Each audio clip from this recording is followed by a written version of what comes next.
more clients? It all starts with the right conversations. I am going to show you the one conversation technique that is going to turn cold leads into loyal clients. Stay tuned, because by the end of this video, you are going to know a way to engage potential clients in a way that feels authentic and not salesy. All right, if you don't know me, my name is Erica Leary, and I work with coaches just like you, helping them have more conversations, turning them into clients by building their personal brand, putting themselves out there, and moving one step forward every single day. I'm going to tell you how to get my free client conversion conversation script, which is going to help you turn your conversations into clients.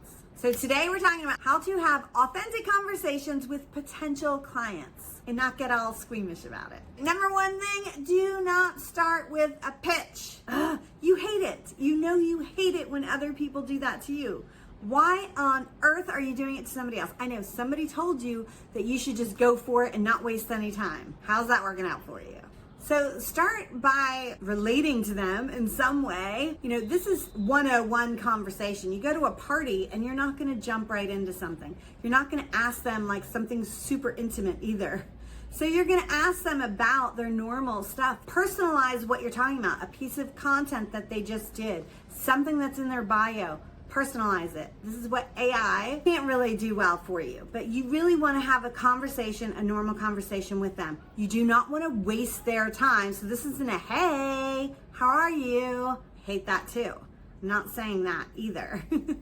But then you want to move them right into talking about their goals, their challenges, what they're really after, what are they looking for. You want to move them straight into talking about that. And people who need help or want to talk about it are going to be open to talking about this. One of my clients, I'm trying to get her to do some outreach, and she's like, yeah, nobody's answering me. And I'm like, oh, okay, let's look at what you were doing. Let's talk about it. And how many did you do last week? 10. And I'm like, 10 a day? No, 10 for the whole week. No, that's not really gonna work, right? We need to bump up the volume of what we're doing. It is, in the end, it is a numbers game. Not everybody is gonna even see your message. Of those that see it, not everybody's gonna respond to it. Of those that respond to it, not everybody is gonna respond to it in a way that you're gonna wanna respond to them. You have to think of all of that when you're going into it. So 10 is not enough.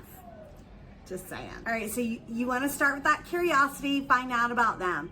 The next thing you really want to do is listen actively. This is hard for a lot of people. A lot of people are thinking of, in a real conversation, they're not listening to what somebody's saying. They're thinking about what they want to say next. That is not active listening.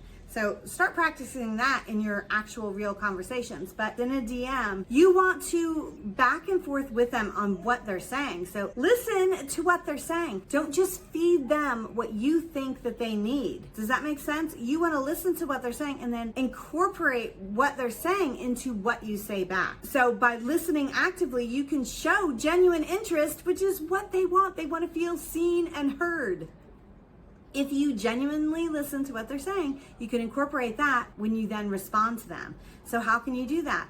Oh, you can repeat back. So your goal is to, I understand from what you're saying that your goal is to, you want to show them general interest. You want to give them real insights into what they're saying. You don't want to just pitch. That's horrible. Your goal in this conversation is to build trust. So to build trust, offer them value, insights based on whatever it is that they're sharing. Offer them some value. Don't tell them what to do.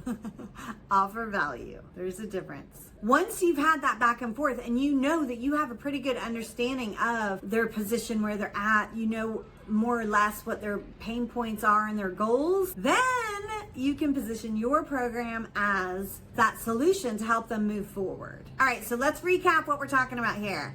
You want to start with some curiosity, listen actively, and then, and only then, position your program as a solution to help them move on. And then see if you can jump on a call to move this further. Easy peasy, rinse, wash, repeat. You're gonna start understanding what works better each time. And it's gonna help you build those genuine connections. If they're not ready to move forward, you've given them insights, you've helped them in some way, you've listened, you've created some sort of a connection or a bond because they felt seen and heard. So it's not over forever. It's just maybe not right at this moment. You're not going to keep going.